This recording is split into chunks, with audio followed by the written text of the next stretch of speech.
Before Hollywood, before Orson Welles, before Milton and Shakespeare, there was the Bible. When we read it devotionally or here in church, it can seem a little bit tame, but it contains some very high drama, for which we need a visual setting in the imagination. Here's a setting from the book of Job. A blameless and upright man has lost his many possessions, thousands of sheep, camel, oxen, and slaves. All of his children were killed when a tornado caused the house in which they were dining to collapse upon them. Job has become afflicted with sores, and he sits on the ground amid ashes, lamenting his fate. He still has some so-called friends, but they just tell him that he must have sinned.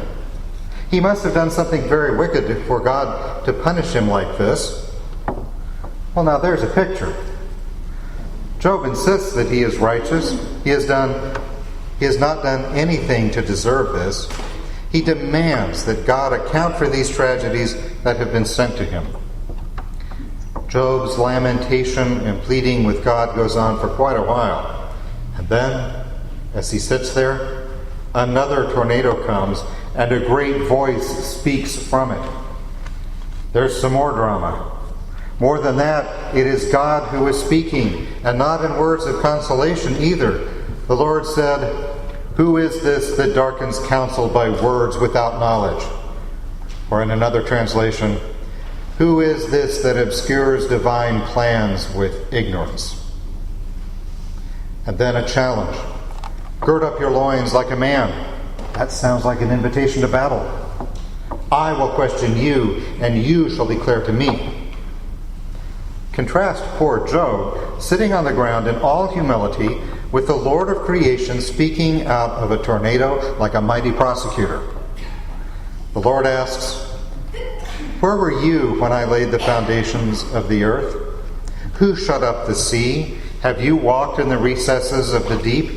Have the gates of death been revealed to you? Have you comprehended the expanse of earth? Declare if you know this." God goes on for quite a while, but nowhere is there a tidy explanation for Job's suffering. There is no theology that explains how a blameless and upright man can be punished for wicked works that he did not commit. There is no answer to the question, why do the innocent suffer? After great tragedies, we naturally ask, why do people suffer?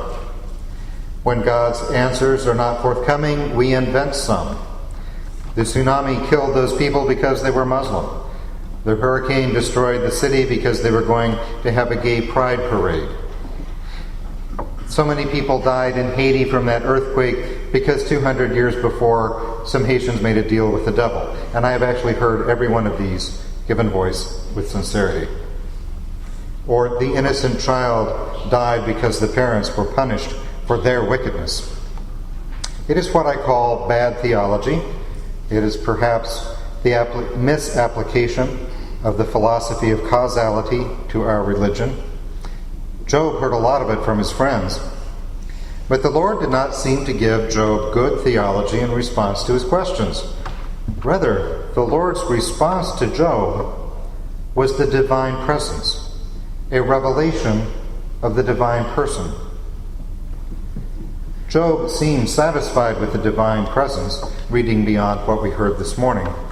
But for people since his time, the questions have persisted. Even Mother Teresa was angry at God and wondered why God created the world in such a way that so many people could suffer so much. I believe that God responded to Job and to Mother Teresa and to us.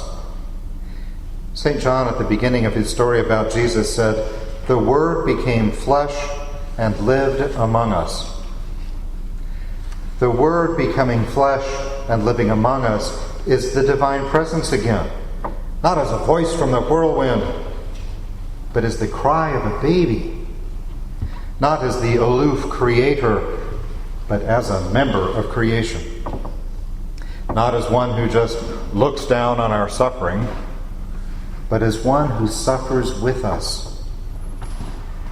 Mother Teresa asked why this good God created the world in such a way that so many people suffer so much.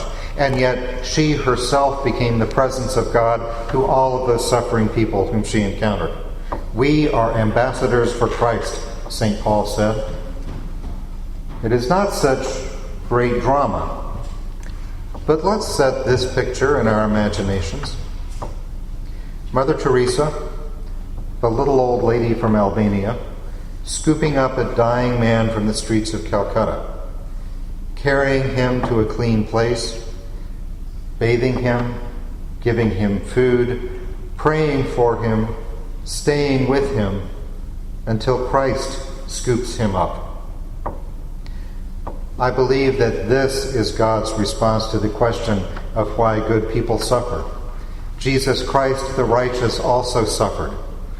And we can give our presence and be Christ's ambassadors to all of our suffering brothers and sisters.